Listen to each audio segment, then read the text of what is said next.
Trouble in paradise. It seems it could be an issue, but it's not at all. I'm just going to set that from the get-go. PSG had a minor little fiasco that went on Twitter, and people either were laughing at it or two minor fiascos. Well, the one of which was Cavani wanted to hit a free kick, and Neymar took it from. Well, Dani Alves took it from him to say, "Hey, Neymar, this is his team. He's going to bang in the free kick." And Cavani, who we know has been a bridesmaid for a few years now under Zlatan Ibrahimovic's reign, maybe had a little bit of a salty biscuit in and around his mouth and face. Don't play that game whatsoever. Not a fun game.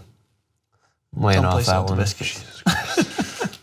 Monday morning. I know, Monday morning. The absurdities of the weekend carries over. So, what did you think about that? I think it was absolutely ridiculous that people were even thinking that this was a problem. You just asked us the question, then you answered. No, but I think I will ask you the question, but I'll give you the answer that's the only answer. If you think this is anything other than just a stupid little 10-second clip, then you're a stupid little 10-second clip. Could I be the stupid 10-second clip? All right, what do you think is the problem, Jason? I think it's Neymar's team. I don't think the problem is that Cavani is gonna try to grasp onto what he did last year, which was not enough. I know. There's a lot of times we talk about Cavani and missing grand opportunities to finish when he needs to, and he's the butt end of a lot of jokes. But in the case of, and it's not just the money, it's the fact that I would think every accord, Neymar is better. And I get that he's a new guy to the team, but don't forget that Neymar and Alves have a very strong history. I think that history was strong enough that it potentially helped lure Neymar to PSG. So Cavani holding on to that that money thing. The money thing is, I said that, I don't think it has everything to do with the money as to why Neymar should be, you have to earn being the number one on the team. But let's not forget a couple things. One, Neymar conceded the free kicks and penalty kicks in previous games this season. I think that was out of respect to Cavani. Cavani also, according to the report, stormed out, wouldn't talk to the media, and took the back door out. So I think he's a little upset that he's not getting those opportunities. I think it is definitely overblown, as most of these situations are, because we have no idea what's going on in that locker room. We don't. We never will. We don't have access to that locker room. But we can at least make the point that it should be Neymar's team. I think Cavani might be holding on to it, and it has to. Deadspin made the point, one of the writers there made the point saying, the Barcelona 3 MSN, it was selfless for so long. It was amazing to see how much they were able to play, interchange with themselves, and make it look like it was not to hype him up as a god. I think that's the Messi effect on this. Yeah, I was exactly going to say this. You guys know I've got a problem with Neymar. I think he's a spoiled little brat, and I think that in certain situations that comes out. I think there's a reason why he finds it hard to work with certain players. I think the reason that it worked well in Barcelona is because Lionel Messi. It was Messi's team. You would never see that from Lionel Messi. Of course not. Never, and you would never have Messi unfollow Cavani after the game. That's just very petty. That's just a stupid Neymar point of view. It's the same Neymar that wouldn't shake a Celtics player's hand at the end of the game because he said he was diving. I've got a severe character problem with Neymar. I've got a severe problem with his character. Nothing to do with Celtic. No, well, yeah, that is a problem, but he's done it before in the past. He's done this before. He's got an ego that overwhelms his ability, I think, at times. And he's a fantastic footballer. And people will be like, oh, he's just petty because of what he did against Celtic. Like, I said this last year. I said it when he had this training round spat, the way he carried himself to leave Barcelona. Wasn't professional, wasn't what you'd see from, the big ego Cristiano Ronaldo. Not at all. He's nothing but the utmost professional when it comes to his teammates and how he carries himself.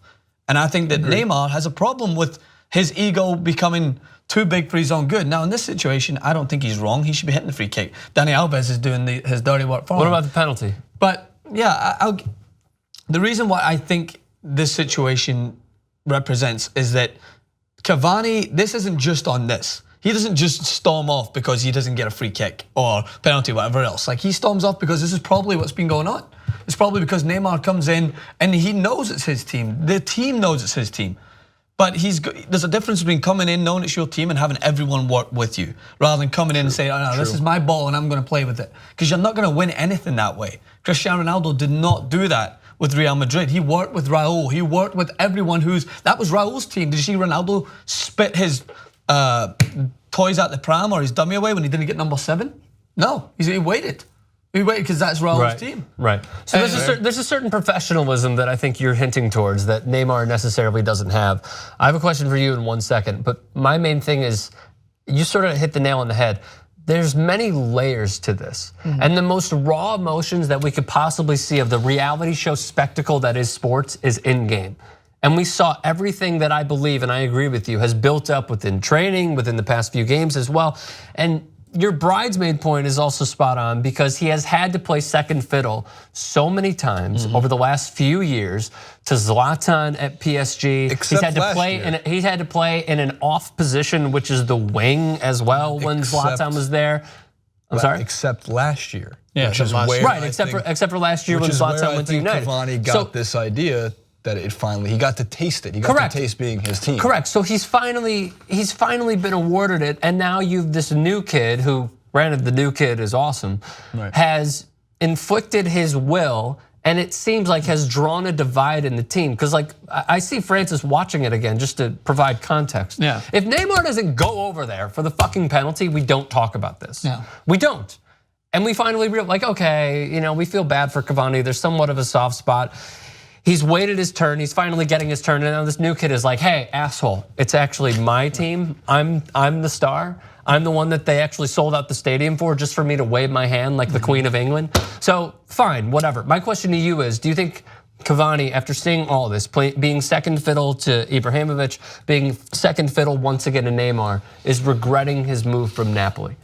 No, because I think that he was a great talent in Napoli, but I think that his game has went on to new levels as a PSG player, but that doesn't mean that he could not have achieved greatness with Napoli. They're a good team, but I think that his career is always going to go to different lengths at PSG just because of the team that's surrounding him. Like Napoli, we're just going to fall victim to Juventus time and time again because they're the dominant team. And look what it takes to try and put a challenge up against Juventus is AC Milan just doing a complete 180 on their transfers and taking their best defensive player. That's how you compete with that team. Napoli were always the team, like a bridesmaid team almost, like they were right there with Roma and Lazio, because Juventus are just such a dominant force in Serie A. We'll see what happens this year. So I think that Cavani wanted to get out and win trophies.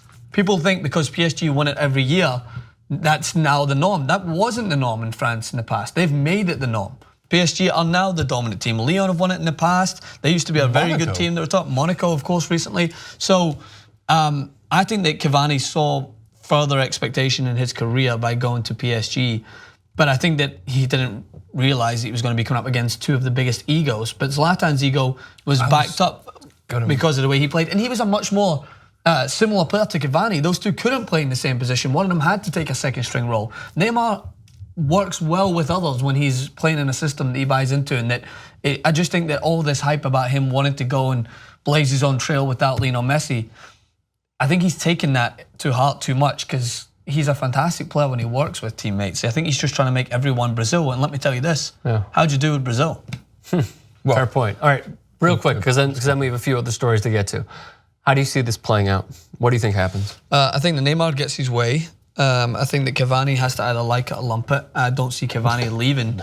After the season? I don't see him leaving in January. I'd see him sticking out for the season. No, after the season, Yeah, do you see him I think leaving? that you see him consider his options, and I think that you see PSG continue to go strength from strength, and they'll move forward without Cavani. Whether Cavani's happy or not, I think they need a better striker than that if they want to really win the Champions League moving forward. I think that it's crazy to say because they've got Mbappe and Neymar already, but they need someone who's going to bang in 50, 60 goals. Like if you're going to try and beat a Cristiano Ronaldo or a Lionel Messi, that's the way that it has to go. So I'd see Cavani leaving regardless, I think, next year. Where do you think he goes? I think I could see him at See him going to La Liga? See, go back to Serie A, maybe for a Juventus or something alongside Dybala. Maybe could be something. Dybala a hat-trick this weekend, didn't he? Yeah, or you could see him maybe going to the. I don't think he'd play very well in the Premier League, in my opinion. To sign everybody again next year too. Yeah, could be an AC Milan as well. Not. I don't see him going anywhere else but back to Serie A. I think the Premier League is not for him. No PSG. I mean, no French league move. No Monaco move. No. I mean, it would be simply stepping backwards. He would be thinking to himself, "I'm just going to compete against a team." And he's not good enough to turn a team 180. You either suck it up and stay with the team, or you get the hell out of the league because the writing's on the wall for PSG.